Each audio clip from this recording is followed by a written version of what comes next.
Muy buenas tardes a nuestros distinguidos conferencistas y apreciado público asistente, y en especial a aquellos que en más de una oportunidad nos vienen acompañando en las diversas presentaciones virtuales de este primer ciclo de videoconferencias internacionales, los poderes legislativos frente a la crisis mundial. Ciclo de videoconferencias que es un esfuerzo conjunto realizado por la segunda vicepresidencia del Congreso en coordinación con la Oficina de Cooperación Internacional del Congreso también del Perú y el aporte de la Fundación Alemana Hans Seidel.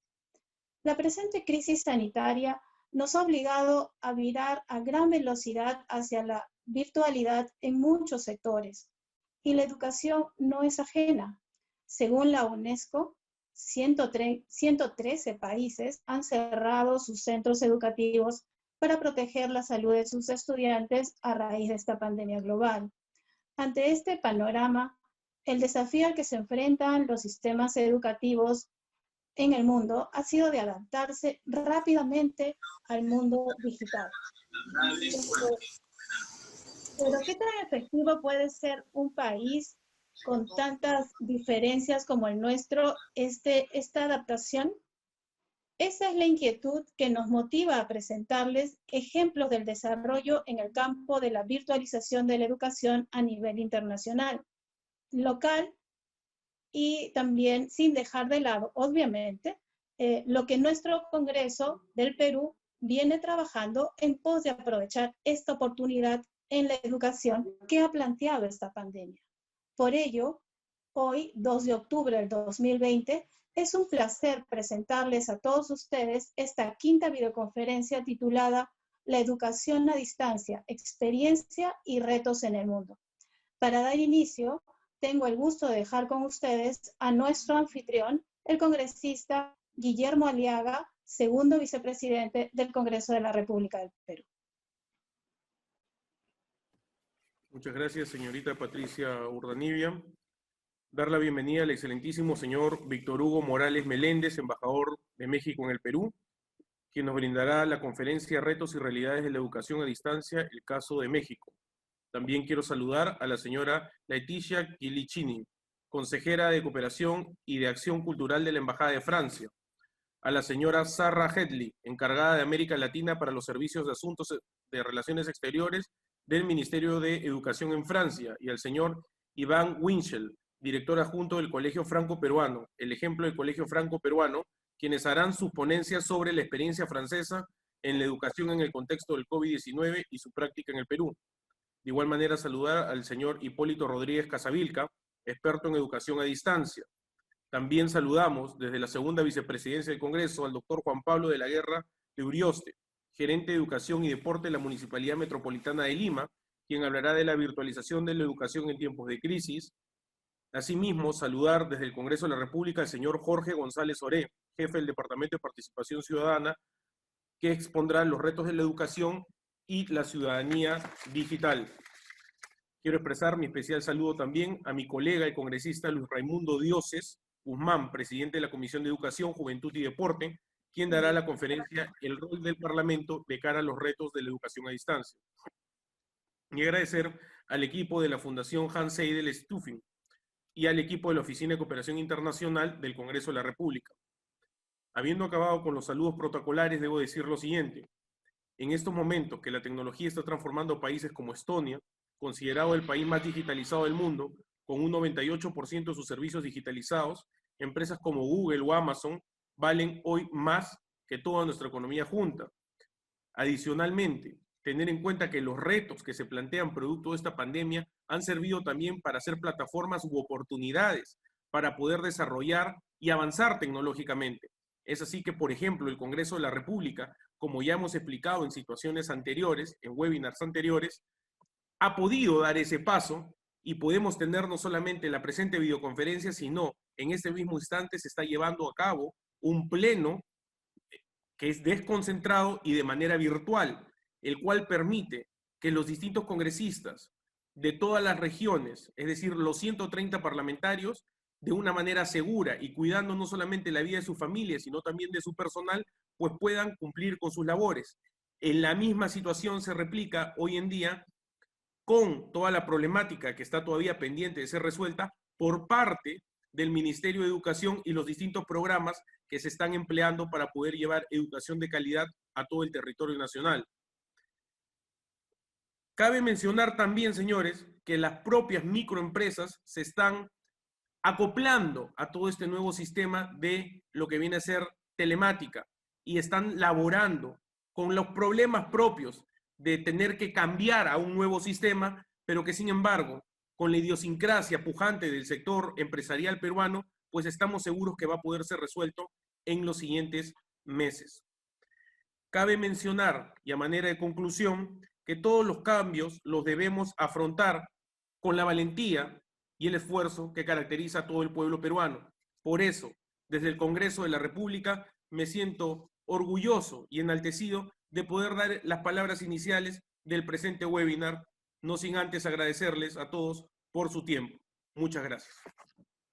Bueno, agradecerle nuevamente, congresista, por sus palabras, reconocer que usted es un gran apoyo en este cambio a la virtualización que venimos haciendo, incluso administrativamente también, para el Congreso, y fomentar este tipo de webinars, de videoconferencias, que están poniendo transparencia lo que el Congreso viene trabajando de su Parlamento en los sectores que venimos desarrollando, como este de la educación.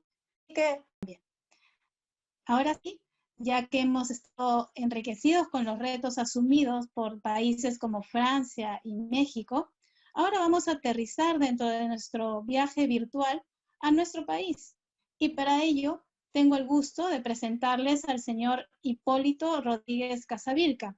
Él es un experto en educación a distancia, consultor internacional en la implementación de nuevas tecnologías de la información y la educación. Él es abogado, ingeniero mecánico electricista, electrónico y licenciado en educación por la Universidad Peruana Cayetano Heredia, maestro en ciencias por la Universidad Nacional de Ingeniería, con estudios de maestría en Derecho Constitucional, doctorado en gestión de empresas por la Universidad Nacional Mayor de San Marcos, doctorado en Derecho y doctorado en Electrónica, tratamiento de señal y comunicaciones por la Universidad de Sevilla. Ha desempeñado cargos de alta responsabilidad en diversas entidades de los sectores público y privado en el país. Actualmente es presidente de la Asociación Educativa Liderando y líder del Grupo de Investigación Ecológico de San Marcos, y a la fecha cuenta con más de 30 años como docente universitario. Y no solo ha obtenido premio de excelencia en sus estudios secundarios y primer puesto en todos sus estudios universitarios, sino también cuenta con diversos reconocimientos nacionales e internacionales. Ganador de concursos mundiales en tecnología y robótica, investigador destacado de la Universidad San Marcos, el Consejo Nacional de Ciencia, Tecnología e Innovación Tecnológica del Perú, CONCITEC, y reconocimiento nacional como especialista, formulador y evaluador de proyectos de innovación por Innovate Perú del Ministerio de la Producción. Teniendo este perfil de nuestro experto, queremos escucharlo, señor Rodríguez, en sus aportes en el tema Parlamento Digital, desafío y soluciones con estrategias de educación a distancia. Le doy la palabra, señor Rodríguez. Bienvenido.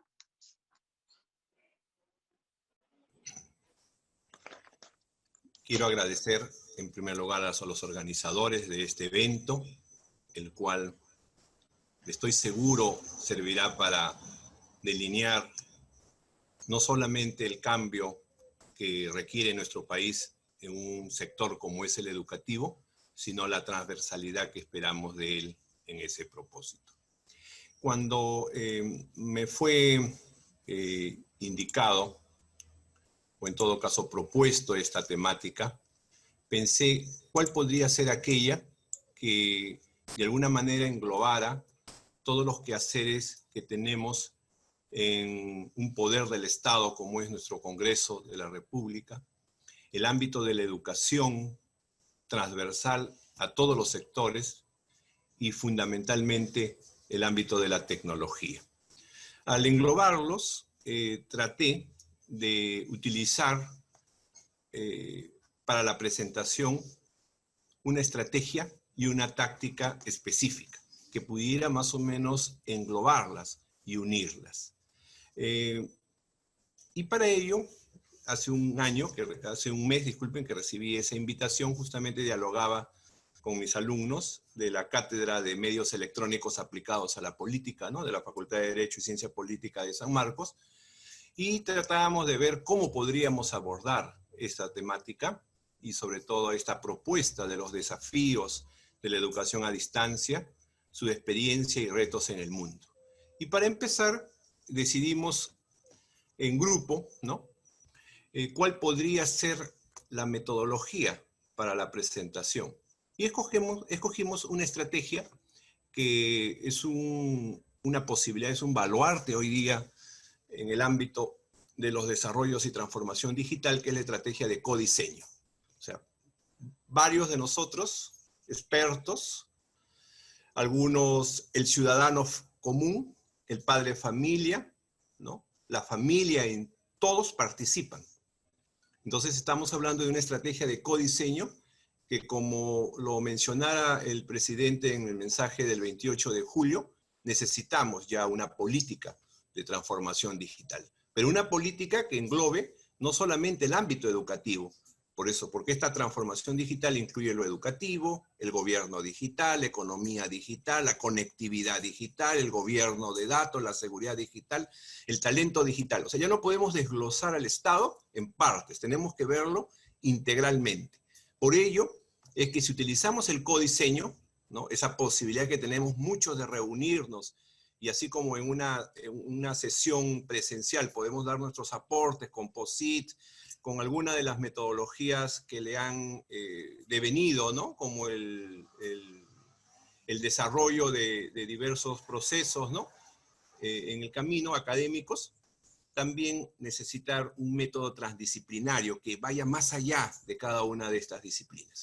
Por eso es que la metodología que vamos a emplear, y voy a emplear en particular, es una estrategia de codiseño basado en los alcances que se han dado hasta el momento en este ámbito de la educación a distancia, y que tanto antes como ahora y en el futuro versarán y delimitarán sobre todo una política y estrategia de transformación.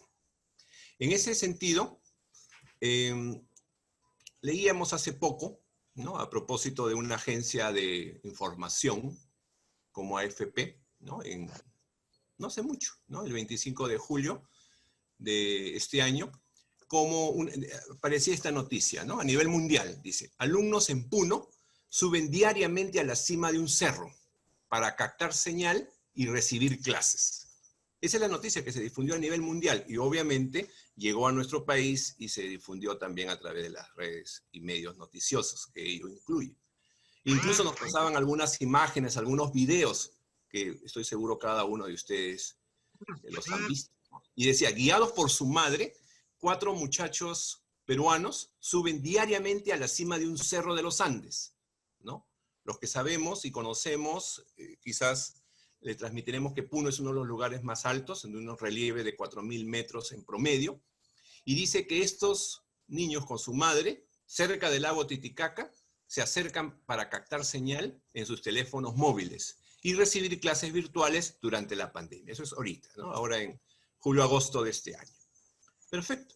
Ese es un desafío. Según la estrategia de codiseño, tenemos que identificar el desafío. Ese es un desafío. Ahora, ¿cuál es la solución a ese desafío?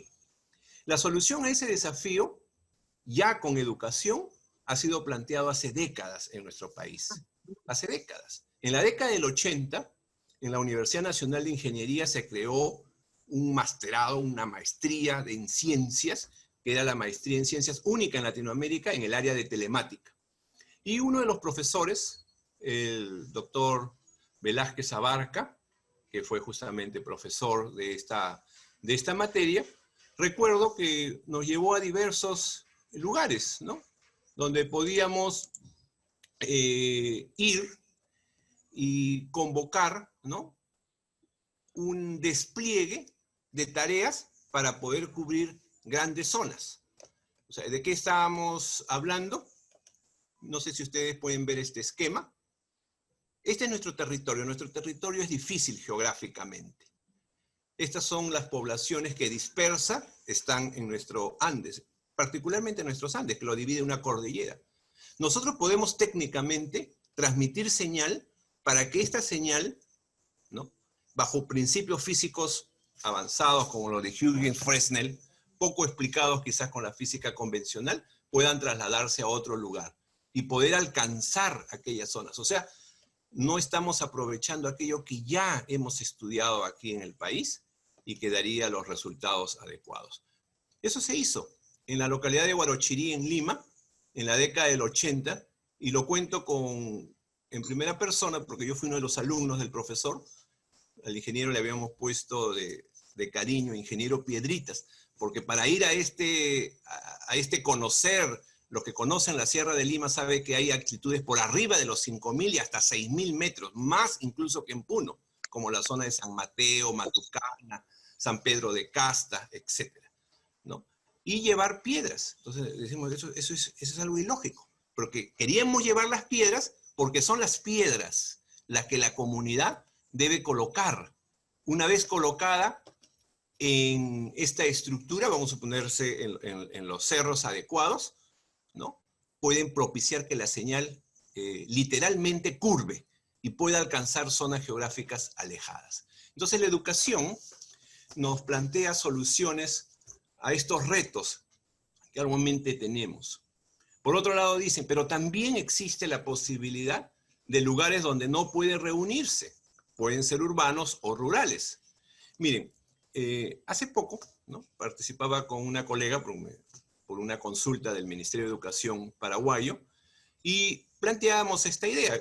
Se las planteé prácticamente, ¿no? ¿Por qué no desarrollar desde la escuela un sistema de posicionamiento con drones sencillos, ¿no?, con drones sencillos, lo que en alguna época fueron las palomas mensajeras, que llevaran los contenidos a todas las casas de los estudiantes. Y así pudiéramos cubrir geografías que actualmente estamos preocupados de cómo podríamos alcanzarlas. Entonces, eso nos da un vislumbre mayor desde la escuela hacia el hogar. Eso ya se ha pensado hace mucho tiempo, simplemente es aplicarlo, ¿no? Por otro lado, otro desafío era tratar de llegar a la teleeducación. Lograr la teleeducación pasó por diversas reuniones, algunas de UNESCO, otras tratando de conformar lo que sería luego la Asociación Latinoamericana de Teleeduca, ¿no?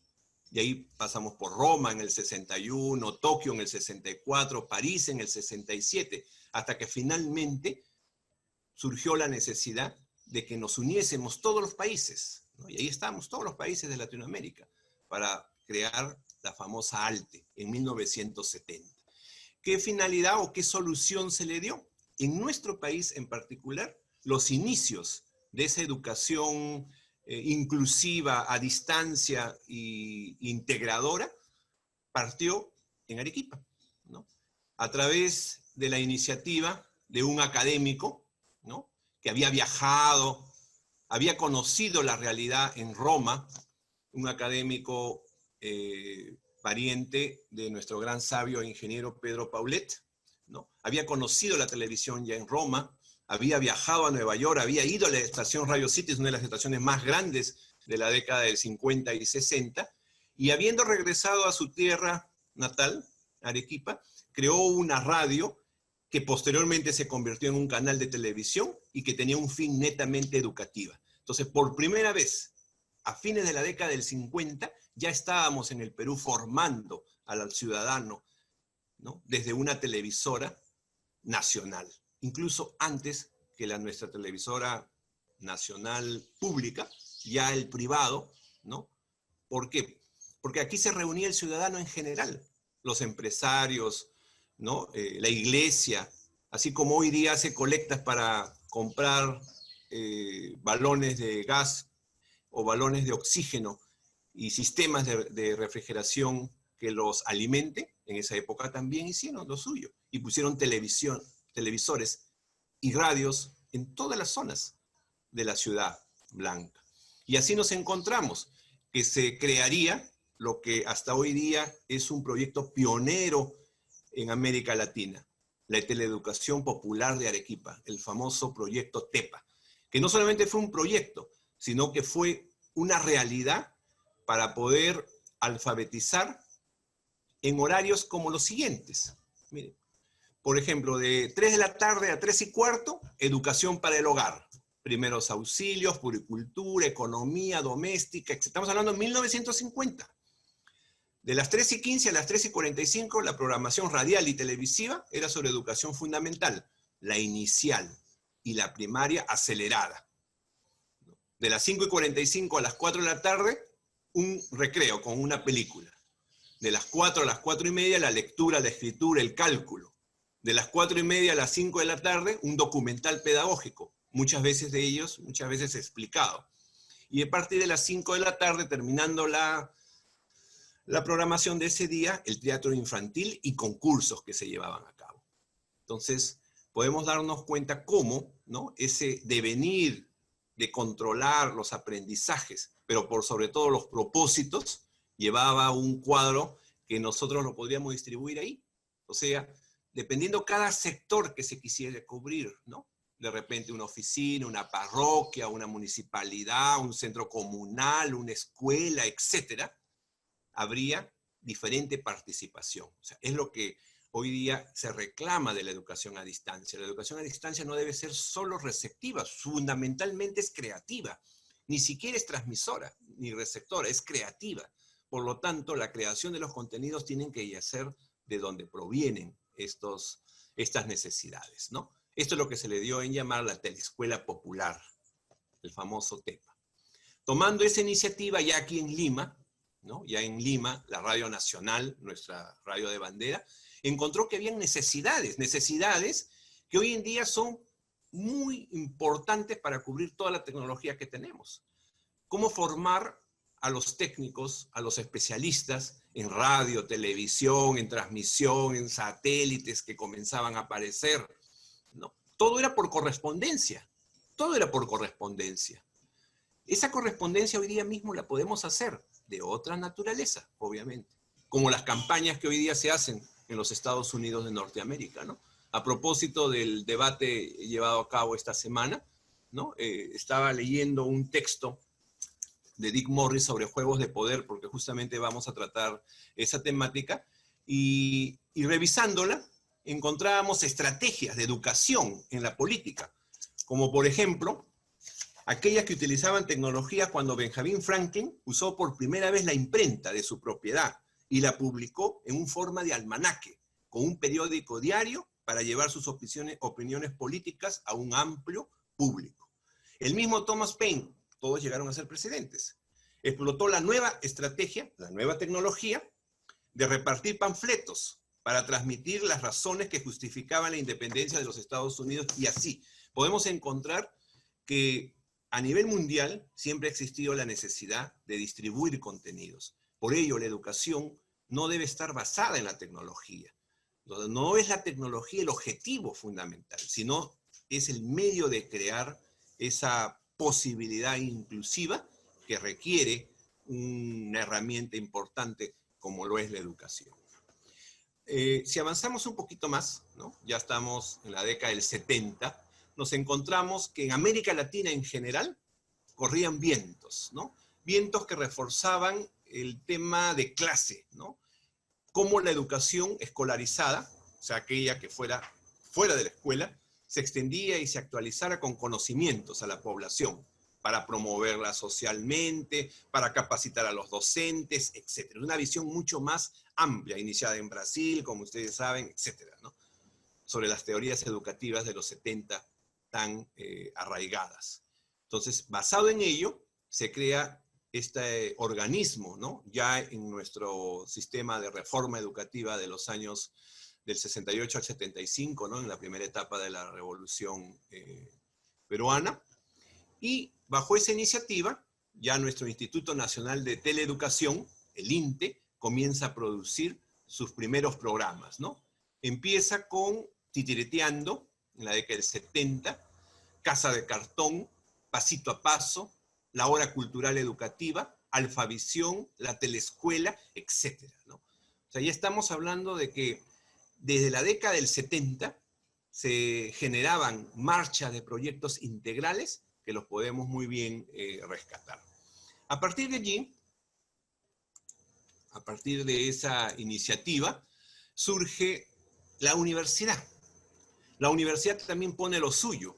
Y en nuestro caso, por poner un ejemplo, son muchos los ejemplos, pero habría que escoger uno, he escogido el Centro de Teleeducación de la Universidad Católica, pudo haber sido también Radio San Marcos, también que data de esa época, ¿no? Televisión San Marcos, etcétera, pero me refiero fundamentalmente a cómo una universidad privada, ¿no?, introduce de alguna forma en sus objetivos, lo vemos, programas de radio, televisión y cine con fines netamente instructivos y didácticos y que tengan extensión educativa, ¿no? A propósito de la llegada de una nueva tecnología, siempre la tecnología impulsa, es como un agente dinamizador, ¿no? La televisión a color.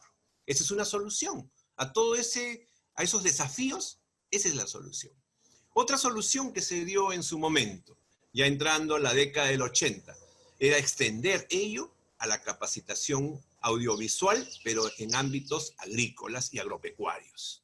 O sea, tareas que podían ser llevados en cassette, modelos de capacitaciones cuyos sistemas han sido inigualables, ¿no? Durante años, ¿no?, se ha tratado de reedituar esas experiencias, ¿no? Nuestro organismo rector, que es la Asamblea Nacional de Rectores en su momento, hoy día la SUNEDU, editó una obra magistral, ¿no?, denominada Investigaciones e Innovaciones al Apoyo de la Educación, ¿no?, Universitaria en el Perú. Y en el fondo lo que rescata es que todos esos materiales eran fundamentales para ese propósito.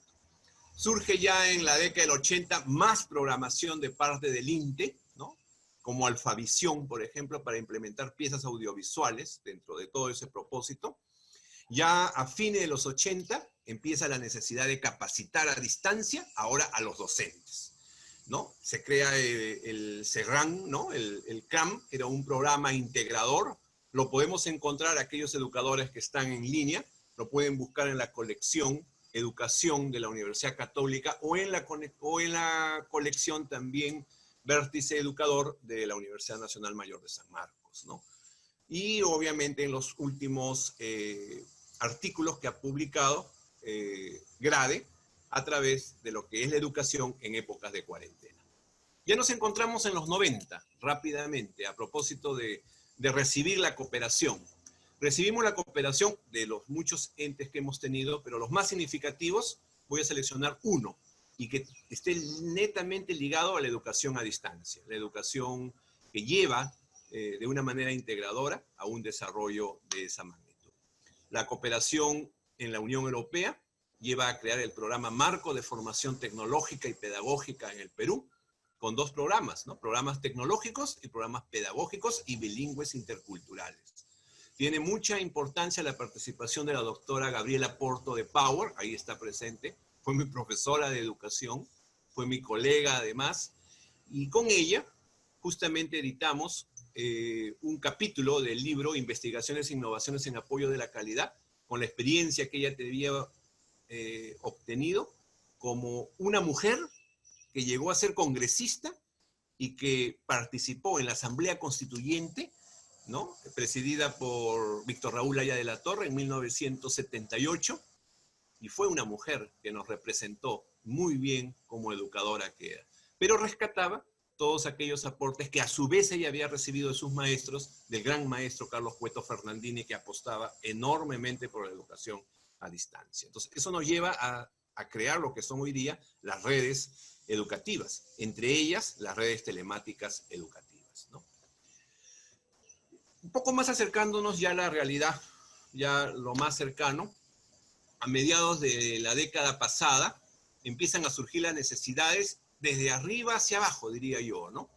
Ya trasladando la educación a distancia en una educación con una modalidad mucho más versada en la formación virtual, ¿no? Empiezan las escuelas de posgrado, ¿no?, a trasladar el desarrollo de la telemática educativa, y resulta interesante que esa propuesta del aula virtual en posgrado desde el campus hacia la clase virtual hoy día es prácticamente la más utilizada. La conceptualización de que existe un espacio, una nube, un lugar para encontrarse. Pero si nosotros revisamos este texto, no, bueno, he presentado un texto, ¿no?, al respecto. En este texto, producto de los estudios que tuve en la Universidad Nacional de Ingeniería, veremos que hay dos líneas de tiempo. Por un lado, cómo va desarrollándose la telemática en el mundo, y por otro lado, cómo va desarrollándose la telemática en el Perú. Y hay un nexo que los une, ¿no? Al final entregaré un enlace para que puedan descargar esta presentación y estoy seguro puedan bajar este libro que, si bien es cierto, tenía algún interés en Amazon, no es tanto como por 20 veces que ha aumentado ahora a propósito de la pandemia, porque todo el mundo quiere conocer lo que ya existía décadas pasadas, ¿no? Otra experiencia interesante, ya venimos de la universidad en el posgrado, ahora venimos a la escuela, al aula. Es diferente plasmar una política educativa solamente desde un ministerio que no conoce lo que ocurre en el aula, dentro del aula, ¿no?, que es la experiencia más importante que puede existir. Si nosotros trasladamos esas esperanzas de 300 por 3, 900 peruanos emergentes, jóvenes, adolescentes, que llegaron a un colegio de todas las regiones del Perú y que hoy día, después del pasado del 2010, que fue la primera promoción que estamos observando acá, ya los tenemos en los 24, 25 años. O sea, ya son peruanos que están llevando lo que fue la incorporación intensa de las tecnologías en el aula, en la formación, en particular en las ciencias básicas, como fue la física, la química y la biología. O sea, es también producto de ello. Y tan importante sería ese esfuerzo que fue a distancia, que se obtuvo, que fue el primer colegio público del Perú y de los primeros en Latinoamérica que obtuvo el bachillerato internacional, ¿no? Una denominación solo, o un alcance, o un propósito solo pensado, a veces, en la escuela privada. Pero fue un colegio público que lo alcanzó. Ya mucho más cerca, ya 5 años atrás, comenzamos a trasladar esa necesidad del posgrado, ¿no?, esa necesidad del posgrado, esa necesidad de la educación básica, a un nivel intermedio, el pregrado, la etapa formativa. Pero ¿dónde están esos grandes campus de las universidades privadas? Están allí. Pero ¿cómo trasladarlas? Lo que hoy día le llamamos teletrabajo, ¿no? De alguna manera, el trabajo remoto, eso ya fue pensado. Hay muchas instituciones en el Perú que incluso dan soporte a países extranjeros en estos laboratorios, que no son solo simulaciones, sino muchas de ellas son colaboraciones, son trabajos en conjunto, son trabajos remotos y reales, ¿no?, que también los podemos ver vislumbrados, ¿no?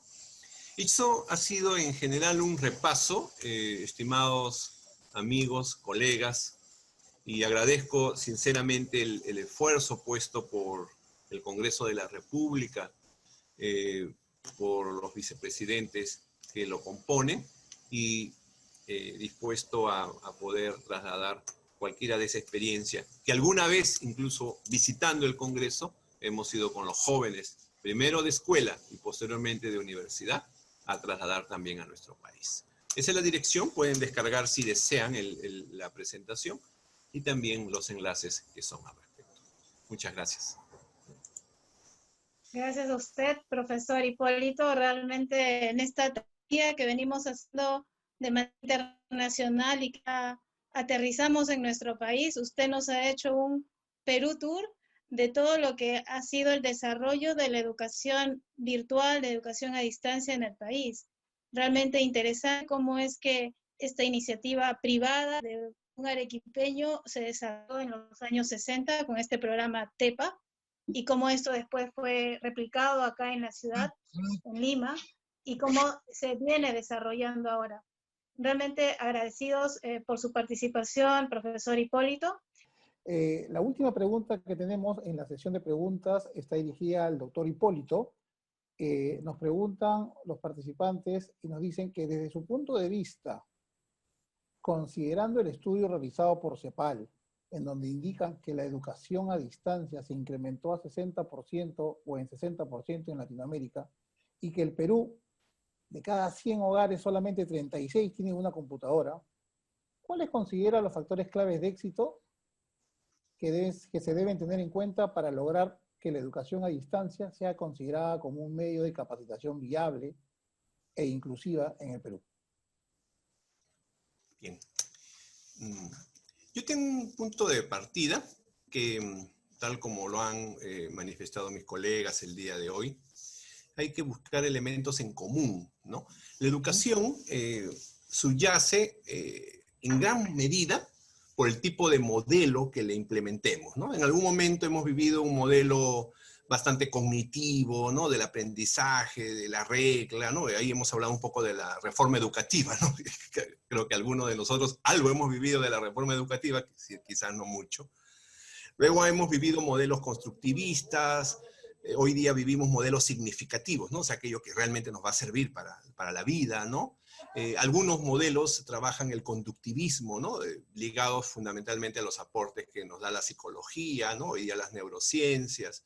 Algunos currículos son bien formales, ¿no? Y dice, bueno, la educación a distancia no es tan formal, es un poco oculta, tiene un currículo nulo, a veces un currículo informal, etc. O sea, cualquiera sea la visión, yo creo que hay que encontrarle elementos comunes. Y hace un momento que justamente hablaban de las universidades, me hizo recordar que esta misma preocupación ha existido en los países desarrollados. Y me acuerdo de una, al hablar justamente de las universidades americanas, de la Liga de la Hiedra, de Ivy League, ¿no? Donde nosotros encontramos allí bueno, está pues Brown, Columbia, Cornell, Dartmouth, Harvard, Pennsylvania, Yale, etcétera, ¿no? Este grupo de 8 universidades. ¿Qué tienen en común?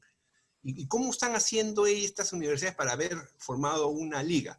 Y observaron, ¿no? En sus fundaciones, en sus fuentes, que justamente el IBI era como una hiedra, es como una hierbita trepadora, ¿no? De esas que le gusta subir por todas las casas, por todas las piedras antiguas.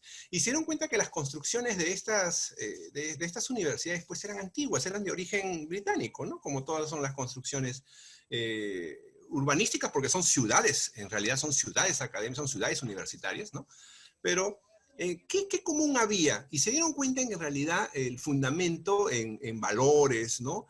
El fundamento en virtudes, ¿no? Que desde Aristóteles lo encontramos, ¿no? O sea, ¿cuál es la única, según Aristóteles, cuál es la forma que podemos llegar a ser felices, ¿no? Y le dice, la única forma, no hay otra, es a través de las virtudes, ¿no? Y un poco de suerte, ¿no? O sea, si tenemos buenas virtudes, hagamos la suerte. Entonces, de alguna forma, yo creo que al pensar en la educación a distancia, tenemos que pensar en los mejores éxitos que ha tenido cada uno de los modelos educativos que han existido hasta el momento, ¿no? Cada modelo ha puesto lo suyo. Por eso es que no es fácil comparar. Hay países que han tenido mucho éxito en educación a distancia con tener modelos conductivistas. O sea, la UNED, por ejemplo, es una de ellas, la universidad más grande del mundo, ¿no? La misma universidad, el modelo de universidad, ¿no? de educación a distancia, británico, por ejemplo, etcétera, han tenido modelos un poco tradicionales, ¿no? En su formación, no tan constructivistas como nosotros pensásemos, ¿no? Entonces yo creo que en el fondo, el lograr que este 30 y tantos por ciento, 36% aumente, depende de encontrar lo mejor de cada una de las áreas que podemos encontrar en el ser humano. Empezando de todos los actores, ¿no? Docentes, ¿no? Alumnos. Hoy día, por ejemplo, en la mañana, ¿no? Ha sido un día muy importante, justamente le decía a la señorita Urdanibia, es un día muy importante para la historia del Perú. Hoy día se ha llevado a cabo un examen de admisión de 10.000 postulantes en San Marcos, los hemos tenido desde las 6 de la mañana virtualmente por una plataforma idéntica a esta, ¿no? Muy similar al Zoom, claro, era Google Meet, igual. Y los profesores que han cuidado, no hemos tenido que contratar a profesores, son los mismos profesores, son los profesores que en su media tienen 60, 70 años, igual. ¿Cómo el profesor ha podido llevar a cabo estos exámenes? Igual, así como se hacía el cuidado presencial, ahora se hace el cuidado virtual. Así como se observan también los gestos cuando ocurren presencialmente, igual con la cámara. Nosotros mismos vivimos en un mundo que ni siquiera es presencial o físico, todo es virtual. Nuestro cerebro toma un tiempo en procesar la señal. O sea, como diría el doctor Carles Monedero, ¿no? En psicología de la educación virtual, todos hacemos educación virtual, incluso la presencial sigue siendo virtual en ese propósito. Entonces, para mi entender, si sacamos lo mejor de cada una de esas experiencias que hemos tenido, vamos a tener resultados. Así como hicieron estas 8 universidades, ¿qué tenían en común?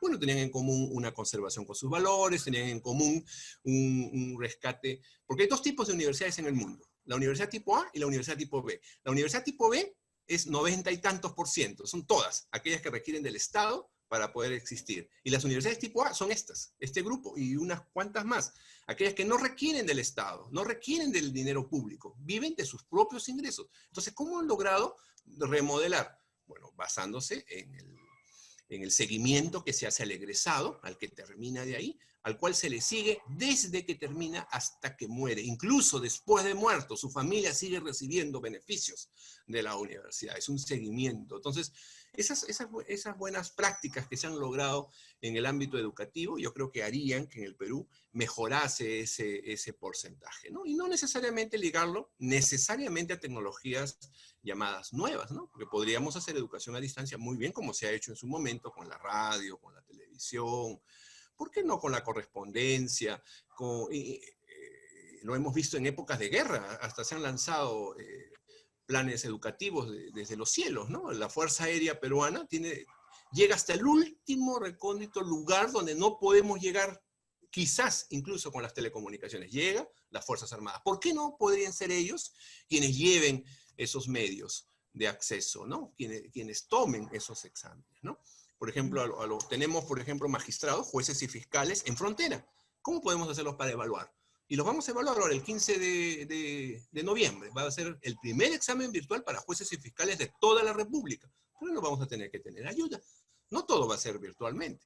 Hay algunos lugares donde no hay ni siquiera internet, pero hay otras formas donde se puede llegar, ¿no? La educación a distancia, yo creo que va a requerir de los mejores esfuerzos y las mejores experiencias que se hayan logrado en cada uno de estos modelos educativos. Muchísimas gracias, doctor Rodríguez. Muchísimas gracias. Importante, señores, y felicitar a cada uno de los ponentes por sus apreciaciones, por sus opiniones en cada una de las preguntas, esas respuestas tan acertadas que ha tenido cada uno para lograr llegar a nuestro público que tenemos en este momento presente. En este momento, donde la Internet ha pasado a ser un recurso muy valorado para el desarrollo de casi todas las actividades que antes solíamos hacer de forma presencial, todos hemos tenido que reinventarnos, adaptarnos y realizar sobre todo alianzas para sobrevivir en este difícil momento que nos ha tocado vivir. La educación no es ajena a esta nueva normalidad que vivimos desde el mes de marzo. Muchas gracias a todos por su participación. Dios los bendiga y nuevamente muchísimas gracias por estar con nosotros.